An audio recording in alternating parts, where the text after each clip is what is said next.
ರಿಥಮ್ ಕನ್ನಡಕ್ಕೆ ಸ್ವಾಗತ. ದಿನದ ಪ್ರಮುಖ ಸುದ್ದಿಗಳು. ಬ್ರಿಕ್ಸ್ ರಾಷ್ಟ್ರೀಯ ಭದ್ರತಾ ಸಲಹೆಗಾರರ ಸಭೆಯ ನೇಪಥ್ಯದಲ್ಲಿ ರಾಷ್ಟ್ರೀಯ ಭದ್ರತಾ ಸಲಹೆಗಾರ ಅಜಿತ್ ದೋವಲ್ ಗುರುವಾರ ರಷ್ಯಾ ಅಧ್ಯಕ್ಷ ವ್ಲಾಡಿಮಿರ್ ಪುಟಿನ್ ಅವರನ್ನ ಭೇಟಿಯಾದರು. ಭಾರತದಲ್ಲಿನ ರಷ್ಯಾದ ರಾಯಭಾರ ಕಚೇರಿಯು ಭೇಟಿಗೆ ಬಗೆಗಿನ ಫೋಟೋಗಳನ್ನು ಎಕ್ಸ್ ಪೋಸ್ಟ್ ಮಾಡಿದೆ. ಪ್ಯಾರಿಸ್ ಪ್ಯಾರಾಒಲಿಂಪಿಕ್ಸ್ನ ಭಾರತೀಯ ತಂಡವು ಗುರುವಾರ ಪ್ರಧಾನಿ ನರೇಂದ್ರ ಮೋದಿ ಅವರನ್ನ ನವದೆಹಲಿಯ ಅವರ ನಿವಾಸದಲ್ಲಿ ಭೇಟಿ ಮಾಡಿತು. ಈ ಸಂದರ್ಭ ಕೇಂದ್ರ ಕ್ರೀಡಾ ಸಚಿವ ಮನ್ಸುಖ್ ಮಾಂಡವೀಯ, ಯುವ ವ್ಯವಹಾರಗಳು ಮತ್ತು ಕ್ರೀಡಾ ರಾಜ್ಯ ಸಚಿವ ರಕ್ಷಾ ನಿಖಿಲ್ ಖಡ್ಸೆ ಮತ್ತು ಪ್ಯಾರಾಒಲಿಂಪಿಕ್ಸ್ ಸಮಿತಿ ಆಫ್ ಇಂಡಿಯಾ ಅಧ್ಯಕ್ಷ ದೇವೇಂದ್ರ ಝಝಾರಿಯಾ ಅವರು ಉಪಸ್ಥಿತರಿದ್ದರು. ಅಭ್ಯರ್ಥಿಗಳಿಗೆ ಆಗುತ್ತಿದ್ದ ಅನಾನುಕೂಲ ಮತ್ತು ನ್ಯಾಯಾಲಯದ ಸೂಚನೆ ಮೇರೆಗೆ ಸರ್ಕಾರ ಕೊನೆಗೂ ಮತ್ತೊಮ್ಮೆ ಪಿಎಸ್ಐ ನೇಮಕಾತಿ ಪರೀಕ್ಷೆಯನ್ನು ಮುಂದೂಡಿದೆ. ಇದರೊಂದಿಗೆ ಯುಪಿಎಸ್ಸಿ ಮುಖ್ಯ ಪರೀಕ್ಷೆ ಬರೆಯಲಿರುವ 102 ಅಭ್ಯರ್ಥಿಗಳು ನಿಟ್ಟುಸಿರು ಬಿಡುವಂತಾಗಿದೆ. ಸೂಕ್ತ ದಿನಾಂಕವನ್ನು 1-2 ದಿನಗಳಲ್ಲಿ ಪ್ರಕಟಿಸಲಾಗುವುದು ಎಂದು ಗೃಹ ಸಚಿವ ಡಾ ಪರಮೇಶ್ವರ್ ಹೇಳಿದ್ದಾರೆ.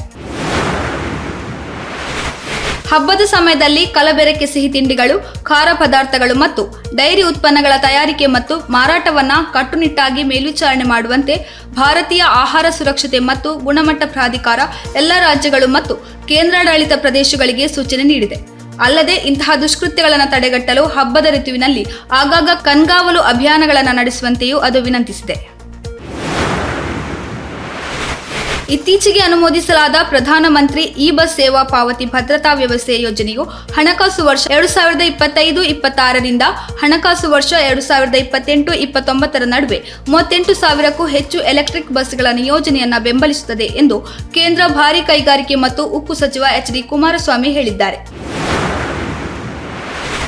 ಸಾರ್ವಜನಿಕ ಸಾರಿಗೆ ಪ್ರಾಧಿಕಾರದಿಂದ ನಡೆಸಲ್ಪಡುವ ಈ ಬಸ್ಗಳ ಖರೀದಿ ಮತ್ತು ಕಾರ್ಯಾಚರಣೆ ಯೋಜನೆಗೆ ಪ್ರಧಾನಿ ನರೇಂದ್ರ ಮೋದಿ ಅವರ ಅಧ್ಯಕ್ಷತೆಯಲ್ಲಿ ನಡೆದ ಕೇಂದ್ರ ಸಚಿವ ಸಂಪುಟವು ಅನುಮೋದನೆ ನೀಡಿದೆ. ಈ ಯೋಜನೆಯು 3,500 ಕೋಟಿ ರೂಪಾಯಿ ವೆಚ್ಚದಲ್ಲಿ ಅನುಷ್ಠಾನಕ್ಕೆ ಬರುತ್ತಿದೆ ಎಂದು ಕುಮಾರಸ್ವಾಮಿ ಮಾಧ್ಯಮಗಳಿಗೆ ತಿಳಿಸಿದ್ದಾರೆ. ಭಾರತ ಒಮಾನ್ ಜಂಟಿ ಮಿಲಿಟರಿ ವ್ಯಾಯಾಮ ಅಲ್ ನಜಾದ 5ನೇ ಆವೃತ್ತಿಗಾಗಿ ಭಾರತೀಯ ಸೇನಾ ತುಕಡಿ ಗುರುವಾರ ಹೊರಟಿದೆ. ಒಮಾನ್ನ ಸಲಾಲಾದಲ್ಲಿರುವ ರಬ್ಕೂಟ್ ತರಬೇತಿ ಪ್ರದೇಶದಲ್ಲಿ ಸೆಪ್ಟೆಂಬರ್ 13ರಿಂದ ಸೆಪ್ಟೆಂಬರ್ 26ರವರೆಗೆ ವ್ಯಾಯಾಮವನ್ನು ನಡೆಸಲು ನಿರ್ಧರಿಸಲಾಗಿದೆ. ಭಾರತ ಮತ್ತು ಒಮಾನ್ ನಡುವೆ 2015ರಿಂದ ಅಲ್ ನಜಾಹ್ ವ್ಯಾಯಾಮವನ್ನು ದ್ವೈವಾರ್ಷಿಕವಾಗಿ ನಡೆಸಲಾಗುತ್ತಿದೆ. ಕೊನೆಯ ಆವೃತ್ತಿಯನ್ನು ರಾಜಸ್ಥಾನದ ಮಹಾಜನ್ನಲ್ಲಿ ನಡೆಸಲಾಯಿತು. ದೆಹಲಿ ಮುಖ್ಯಮಂತ್ರಿ ಅರವಿಂದ್ ಕೇಜ್ರಿವಾಲ್ಗೆ ದೊಡ್ಡ ರಿಲೀಫ್ ದೊರೆತಿದೆ.